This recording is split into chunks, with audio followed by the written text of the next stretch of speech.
Let me tell you something about cooking, man. This is not even a cooking video. This is not a cooking video. This is just... Why are you not straight? This is not a cooking video. This is just me telling you something about cooking. For you to enjoy cooking, there's a lot of things that play into that. And one of the things is the equipment. This is why I sometimes don't like cooking at other people's houses. Because right now, there's no chopping board. How am I gonna cook who's not chopping board? Things like that. It's small things like that. Even like a good knife. I am telling you, if you want to enjoy cooking, get good equipment. Because then cooking will be fun. It won't feel like a chore. It only feels like a chore because the knife that you're using is not sharp enough. So when you chop, you have to use muscle. And it's like, if you just get a good quality knife, you just... and all is well. But that's besides the point. My hair looks so bad, but it's fine because like this week I was just lazy to do it today. But anyways, today I'm talking about men. I'm talking about men and how men must have standard. You, if you're a guy and you're looking at me, be a man of standard. Stand up. Be a man of standard. Be a man who knows his worth. Be a man who knows himself, most importantly. Be a man who knows God, most importantly. Because when you know God, you will know yourself more. You know what? I've been having this bone to pick when it comes to guys. But obviously, I'm a girl. I'm a woman. And so anytime like you talk about men as a woman, there's like already this like pre-notion in their head that whatever it is that she's gonna say, we're gonna disagree with her. And that simply stems from the fact that when guys listen to women, they listen with their egos and they don't actually use their minds to listen, to actually like think, oh, she might be speaking facts. She might just be like very accurate in what she is saying. Women don't know men, eh? Sure, valid, cool, fine. But it's like to the point where they believe that women don't really know men, to the point where anything that a woman has to say that has to do with like men and their mannerisms and stuff like that, they immediately disqualify it simply because, oh, that's a woman, so she will never understand. Fine, valid, cool, sharp. But then, hey, if you're a guy and you're listening to this, ne, please put your ego aside. Put your ego aside. You know this thing of like chakras, ne? I'm gonna call them chakras because I forgot what they're actually called, but there's like 7 chakras, ne? And your ego, ne? To flow out of your ego is to flow out of like your lower level, like your lower level self. That is to flow out of your ego. And that's why in the Bible it says like, hey, flow out of love, because love dwells where love dwells in the heart. So you have to flow out of love, because when you flow out of love, you flow from everything above it, because love is here. So you flow from everything above it. So as a guy, listen to this, but don't listen to this with your ego. Men these days don't know themselves. Not even these days. Men just do not know themselves. They don't know themselves, period. And so, because they don't know themselves, like, it just creates so many problems there. And like, I'm saying this obviously because like I'm older now. I'm not that old, but I'm older now. And so, you know, obviously marriage is a thing. Marriage is a thing that your girl would like to participate in. Marriage is a thing your girl would like to participate in, but it's also a thing that looks like your girl just to participate in. It's gonna require a lot, because like there's this thing like, now I have this like one thing that like whoever it is that I marry, the man that I marry has to know himself. And so when I look around in the streets of Johannesburg, in the streets of Zalba, the men don't really know themselves. The men don't know themselves, but it's not even like a South African thing. It's just a generic thing now, where I realized that men just don't have individuality. Like, men can't be mina, like ndota kiliwan, monna kiliwan. Their personalities are like built around me and like their friends, and like their whole structure of their world is just built around this competition thing. And if it's built around this competition thing, like every single thing it is that you do, you're never going to be satisfied in everything it is that you do. If you and your friends are always pushing this notion of the best, which is fine to a certain degree. But now if you're constantly living in a lifestyle of the best, the best cars, the most, who is the biggest, the most muscles, the tallest, the one with the most money, you're gonna live a life of no satisfaction, because then it's also gonna like fall into your relationship with women. And that's why like there's this thing of like cheating. Yes, there is a spirit behind that, but also what like empowers that spirit is the fact that there is this notion of more, to the point where even with your woman, like it's a matter of more, because you don't even understand the value of a woman. And for you to understand the value of a woman, you have to understand like spiritual principalities and spiritual concepts. And like a lot of guys aren't actually like spiritually in tune. Oh my gosh. A lot of guys are not spiritually like in tune, and it's so sad, because a lot of the dollies are, and like there's like 5% of the guys who actually are, and there's like 80% of the dollies who are actually like very much spiritually in tune.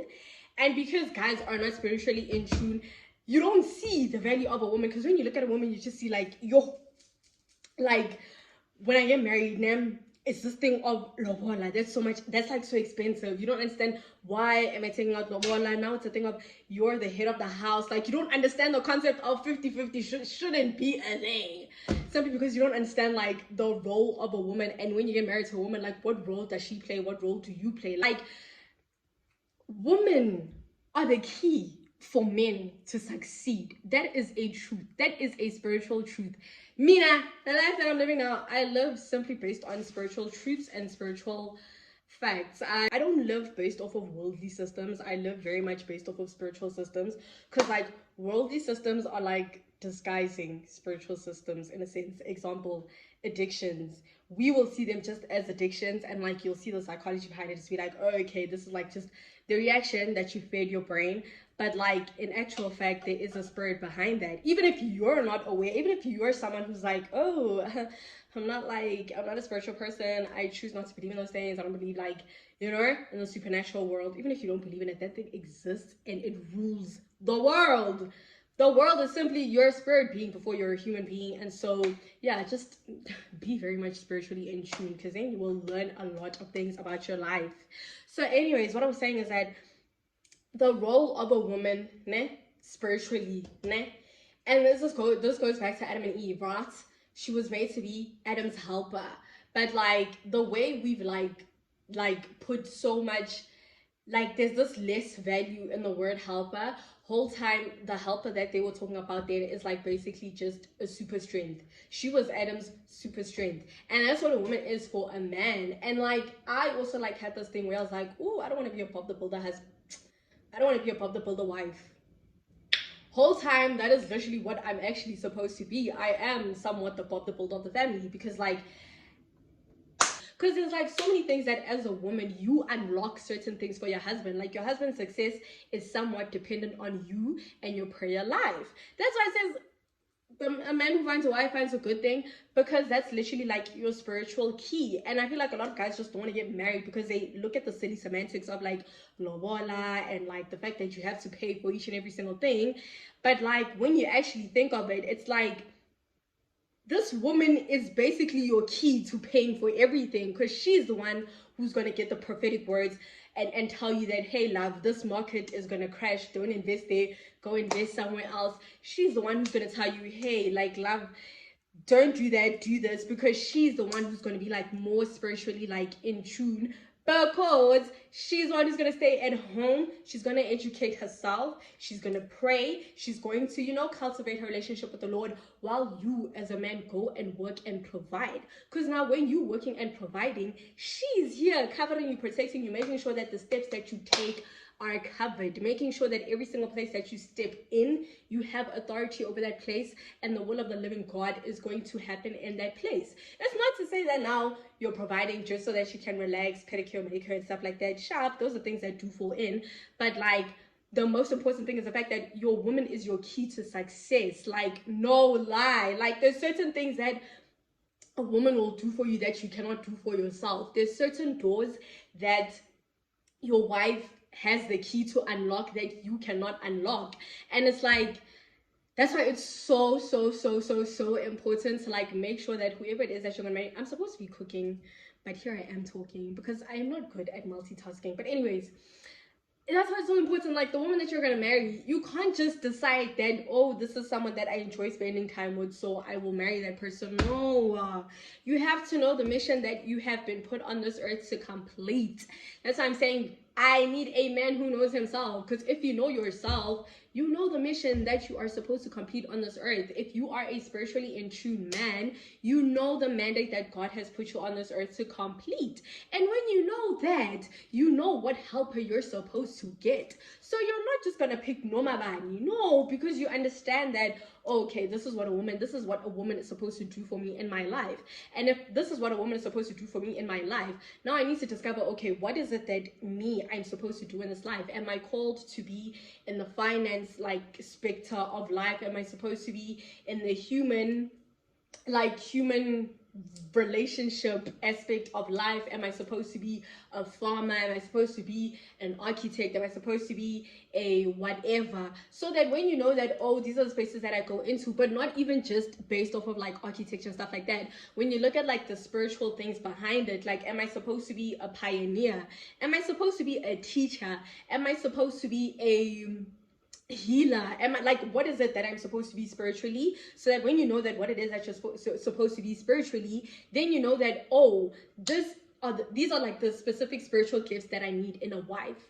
If you're a teacher, you need a wife who is just as smart as you. You need a wife who is also hungry for knowledge, a wife who is also very much like, hungry for knowledge. Because what's going to happen then, as you're teaching people, she's also going to teach you. You guys are going to learn from each other, and it's like you guys are just going to grow each other's like spiritual gifts and help each other like complete your God-given mandate. Like, so it's like, as a man, if you do not know yourself, if you do not take the time to sit back, relax, and get to bond with yourself and get to know yourself, of course you're not going to want to get married, because you don't even know yourself. You're not going to want to commit to one person because you don't even know what is it that I'm actually even committing to. When you understand that, oh, okay, I am put on this earth on assignment, there is a mission that I have to complete on this earth, you will understand that, oh, okay, cool, this mission requires a wife besides me. It requires a helper besides me.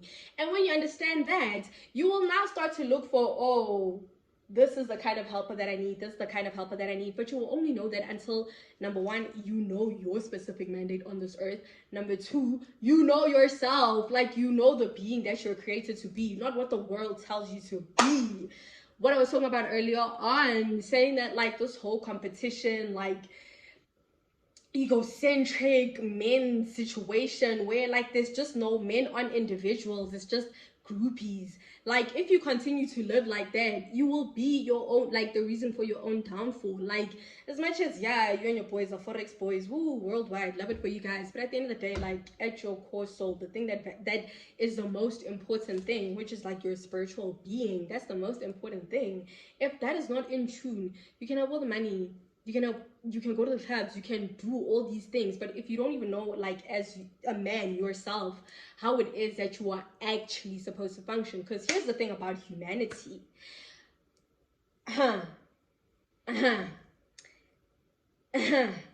we are born malfunctioning.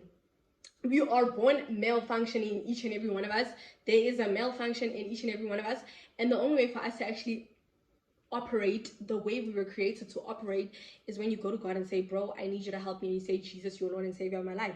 That is fact. I speak spiritual facts. I don't speak opinions. I don't speak none of that. I speak spiritual facts. You need to go to Jesus and say, hey, I need help.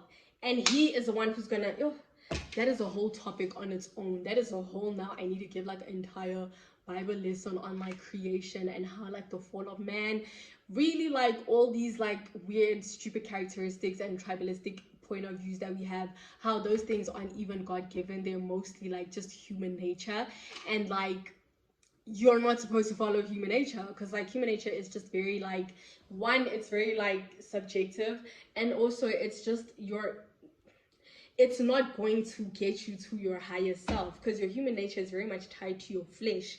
You want to satisfy things that are like you do things that satisfy your flesh, but in actuality you're a spirit being before you're a human being. And so the life that we live is just We were created to be these spiritual beings and have like so much authority and power in the spirit. But because of the downfall of man, we're now very much tied to our human fleshly nature. So now it's like this constant war of like spirit and flesh, spirit and flesh, spirit and flesh all the time.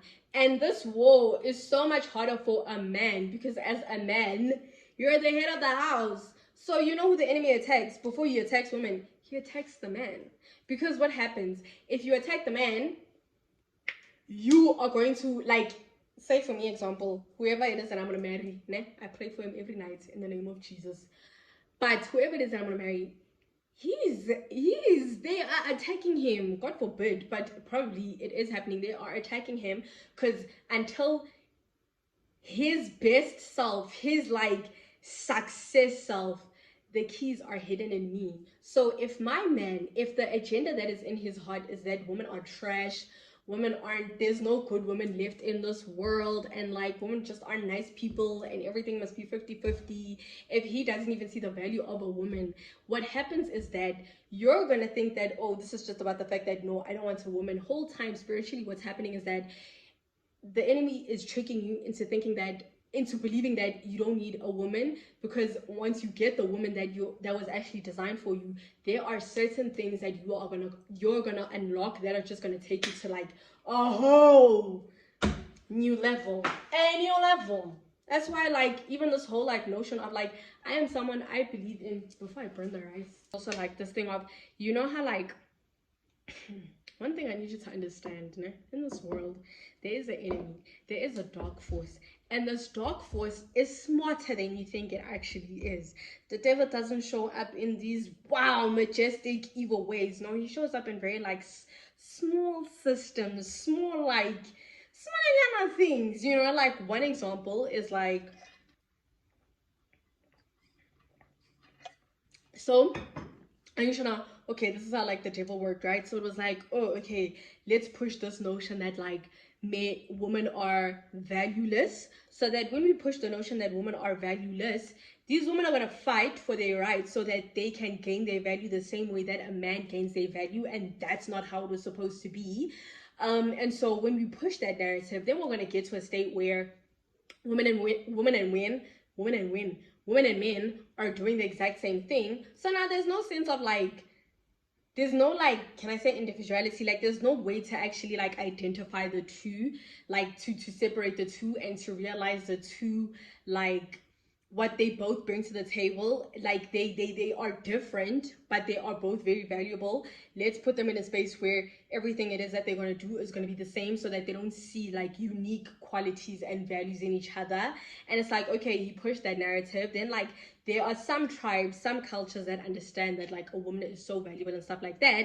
And so what he does is, oh, okay, this is how the enemy works. He's like, oh, these ones are aware that women are of so much value in a man's life. So now what we're going to do is say that one woman is valuable, but can you imagine how much value and how much power you will have with multiple women? And so you think that, oh, okay, if one is great, no, if one is good, two is great. Two is the great, you know, when it comes to women. And that's not how it's supposed to be.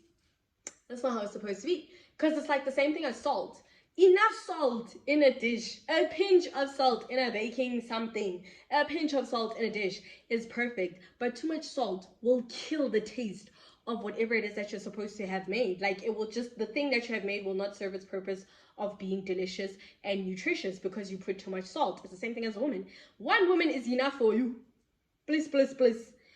This thing with multiple women, it's not good. Yes, women are valuable, but too many of them is not valuable for you. It's like too much salt in a dish. It just kills the flavor and it's not good for your health. Let me stop speaking with this knife because it's gonna come off intimidating. But yeah, too many women is not a good thing. It's not as good as you guys think it is. Like, oh, I've got so much love to give, meaning that I'm supposed to marry a lot of women. No, it just means that the woman that you are called to be with for the rest of your life requires a lot of love from you. It's not to say that that love is not to be shared with the whole world. Like, be for real. Be for real. Like just basically like men, just get to know yourself. Also like women, give men space to actually know themselves. Give men space to actually like men, like Jay, I just want, if you have a brother, send this to him. If you have a boyfriend, send this to him. Get to know yourself. Get to know yourself so you can also understand like your psychology. Understand your psychology. I think as people in general, all of us need to understand our psychology, but like men need it the most. Honestly speaking, like men need it the most, especially now in a society where like love has now become this thing of money and like what's that saying, a man's value is in like his money. Yeah, true, fine, okay, cool, but then like yeah, money's good to have, but like it shouldn't really be like the center of your being. Because like if that money's taken away, then what? If you as a man, you are playing the role of a provider, yes, sharp, but now the only thing that you're providing is wealth. What happens when that wealth goes? What are you going to be providing then? Like what are you actually going to be given then? Like what can your wife say, oh, this is what my man is doing for me, if all you're doing is money? Like when that money's gone, what are you going to do for your wife? Like how are you going to provide your wife with, how are you still going to be a provider, you know? So it even goes back to like boiling down to like what is a provider, what is an actual provider, like what in the spirit, what is a provider seen as? You as a man, as an individual, what are you providing for your family? Because yes, finances is a part of that thing, but there's like a certain thing that your wife and your family is going to need from you, and you know, you have to be able to provide that. Example, like maybe like even something as simple as time, like attention, affection. Maybe your family is going to be a family where your kids are going to need a lot of your time and affection, and so is your wife. And so yes, you're going to be a provider, but now this is where you have to like understand what like your purpose is, because it's like in you being a provider, you have to trust and know that the good Lord he's going to make a way for you to still provide for your family. Finances, yes, but also since your family is a family that requires a lot of attention and a lot of like quality time, he's going to put you in a place where you can still provide the finances whilst being able to like give your family that care and attention and the quality time that they need. I think if we continue to push this notion that like you have to choose between money or family, like no, hold up, relax. This is not where you have to like place like what actually matters to you, what your values are, but not even just what your values are, but like what the Lord has told you to value. This is such a bad angle, but nevertheless, my skin doesn't look too shiny. Yeah. Nevertheless, I'm tired. I went to go cook. I finished cooking. I actually started cooking. I'm gonna say finish. I actually started cooking, and then I was just so in it. I was just so deep in it. And then I ate, and then I washed the dishes, and then I said, I'm tired. So I don't even know if I finished the conversation, but y'all, that's the end of that. That's my little rant. Moral of the story, it's that as one, get to know yourself. If you're sitting there and you're unemployed, you're unemployed, you're not studying anything, you're just sitting in the house, can I tell you what you must do? Pray. Pray and ask the Lord, the good Lord, to show up in your life. And get to know yourself. Like, be a man of standard. Because let me tell you something, most men, most of you guys don't even have a type. That's how you know it's really, really bad.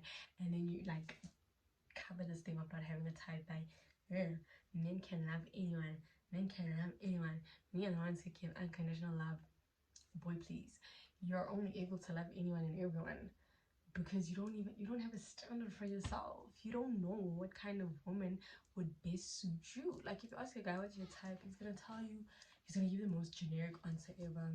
So I want someone's gonna care for me, I want a right guy, someone's gonna hold me down. Duh, everyone wants that, but like you specifically, like what do you want? You, what are your specifics? That's your homework for today. Sit down and ask yourself, what are your specifics? What do you specifically want in a partner? Not just someone who cares for you. Not just someone who's going to cook for you. Not just someone who's going to take care of you, because that's what every decent human being is going to do. But your specifics. Sit down and ask yourself, what does my forever yena look like? What does my forever yena look like? How is my forever yena supposed to help me? That's your homework for today. Go and do your homeworks. But nevertheless, that's it from me. Men, get to know yourselves. You'll be doing the entire world a huge favor. But anyways, love. Bye. I love y'all. I love men. I stand for the Black Kings. I stand for y'all. I love y'all. Black Kings, I love y'all. I want to see you guys win.